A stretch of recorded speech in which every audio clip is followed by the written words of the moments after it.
So there's a long tradition in science fiction of grappling with the ethical questions associated with artificial intelligence.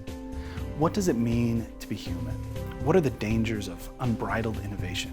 In this course, we're going to read classics like Philip K. Dick's Do Androids Dream of Electric Sheep, which was the inspiration for the film Blade Runner, as well as more recent novels like Katsuo Ishiguro's Clara and the Sun, which shares a premise with the comedy horror flick Megan.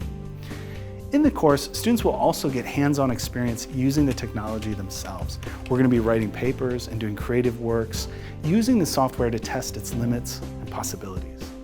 This is because we need the next generation, and not just engineers, but everybody, to be able to engage this technology creatively, critically, and ethically. And that's what the course is all about.